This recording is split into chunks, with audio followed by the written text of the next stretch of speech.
when it comes to aliens, there's some things I just can't tell you on air. Contact with beings from other planets is something that's been debated for years, surrounded by mysteries that remain unsolved. No one can say for sure if we're alone in the universe, but there are some events that make it hard to believe we are. From time to time, strange occurrences seem to suggest that we've been visited by extraterrestrials. Here are some cases of people who claim they weren't born on Earth or have come face to face with beings from beyond. So that's it. Go ahead and hit that like button, subscribe to the channel, and let's get into it.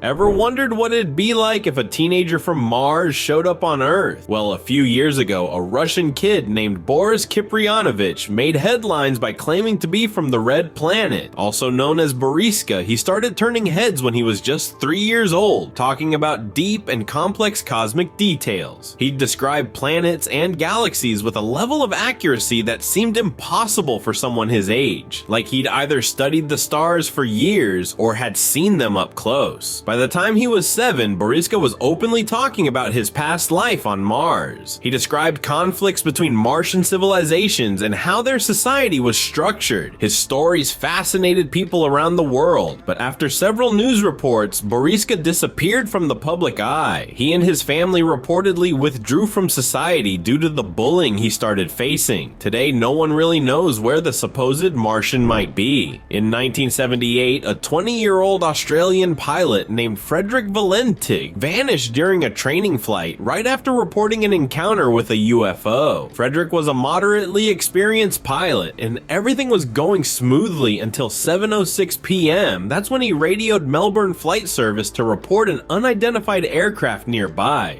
Seems to be a large aircraft below 5,000 feet. What type of aircraft is it? I cannot confirm. It's four bright, seems to me like landing lights. Frederick described it as a metallic object with 4 bright green lights that was moving fast and circling his plane. Air traffic control couldn't spot anything on radar, but Frederick insisted it was getting closer. When they asked him to identify the type of craft, he chillingly responded, "It's not an aircraft." The aircraft has just passed over me at least 1,000 feet above. Is there any Air Force aircraft in the vicinity? No known aircraft in the vicinity. Suddenly, a loud screeching noise cut through the transmission, and then silence. That strange aircraft's hovering on top of me again. It's hovering and it's not an aircraft.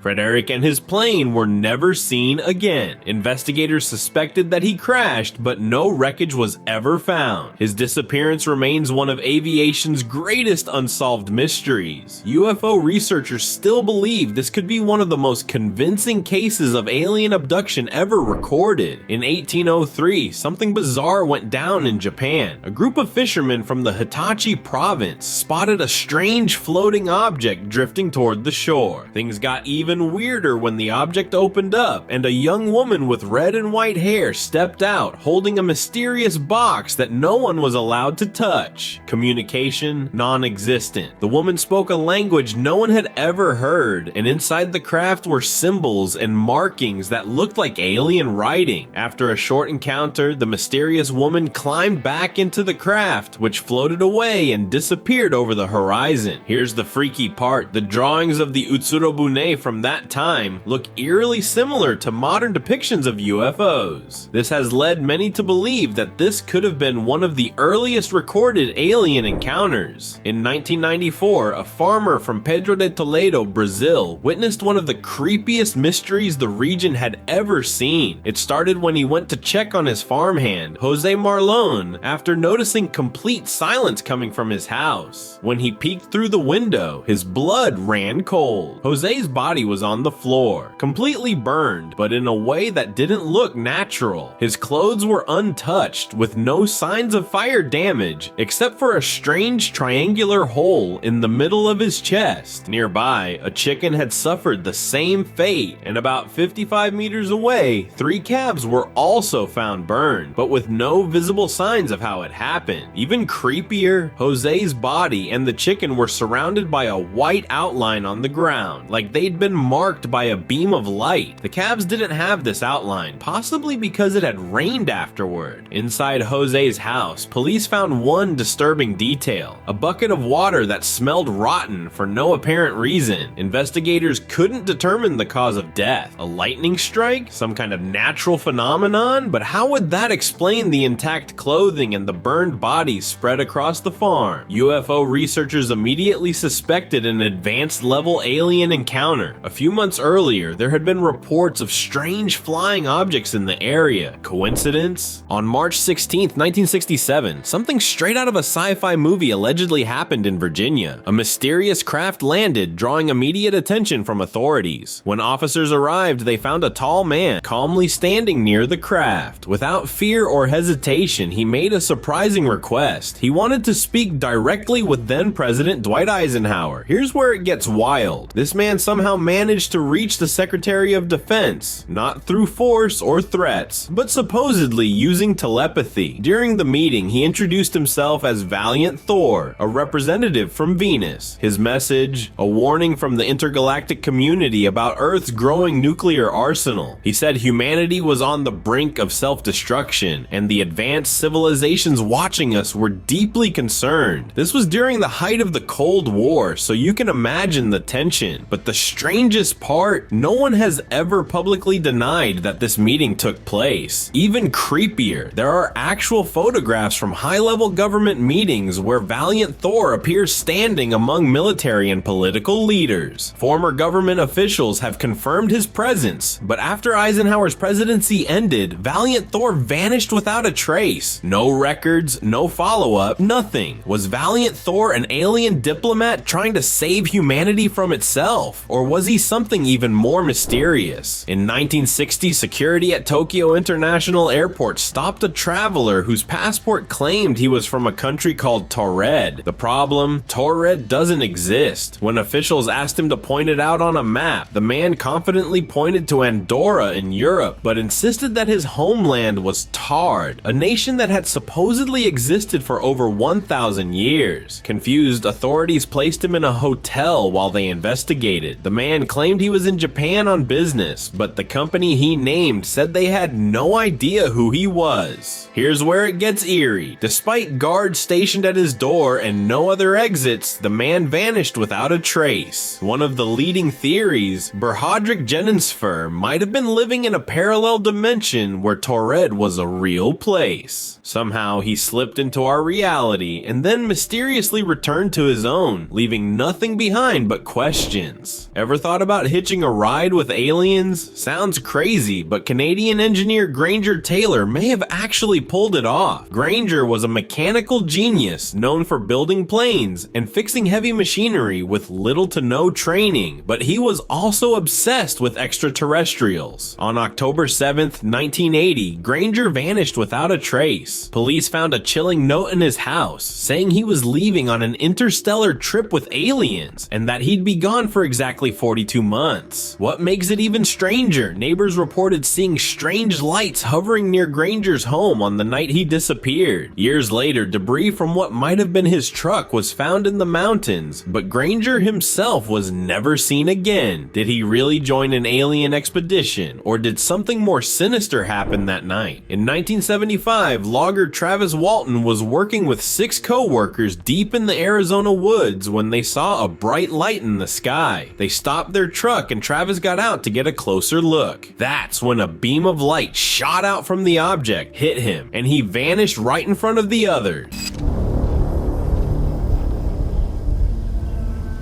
Era uma nave espacial flutuando no ar sem se mover.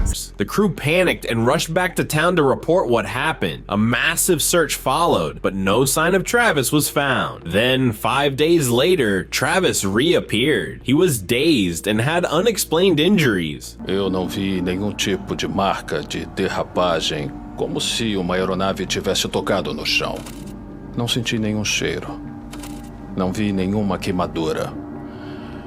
Então eu disse, bom, vamos embora, ele não está aqui. According to his account, he woke up in a strange place, surrounded by alien beings. Travis said the beings examined him and communicated with him telepathically before he was immobilized and sent back to Earth. His story gained national attention, and to this day, it remains one of the most famous alien abduction cases ever recorded. Eles tinham cerca de 1,5 metros de altura, sem cabelo, pele muito branca, feições pequenas, exceto pelos olhos bem grandes. Claude Vorilhon was a French journalist living an ordinary life until 1973 when everything changed. Out of nowhere, Claude claimed he had a face-to-face encounter with extraterrestrials. According to him, the meeting was no accident. The beings had a mission for him to spread their message to humanity. Claude took this to heart. He abandoned his old identity, adopted the name Rael, and founded a new religious movement based on the teachings of the aliens. According to Rael, these beings were the creators of humanity. He published several books detailing their message and traveled the world to spread their philosophy. For over 30 years, Rael has claimed that the aliens will return to Earth once humanity is ready to embrace their teachings. Whether you believe him or not, his movement has gained thousands of followers worldwide. In 1973, Calvin Parker and his friend Charlie Hickson were fishing in the Pascagoula River in Mississippi when a strange craft appeared above them. They described it as a metallic object with a glowing light. Suddenly, a hatch opened and 3 strange beings floated out, heading straight for them.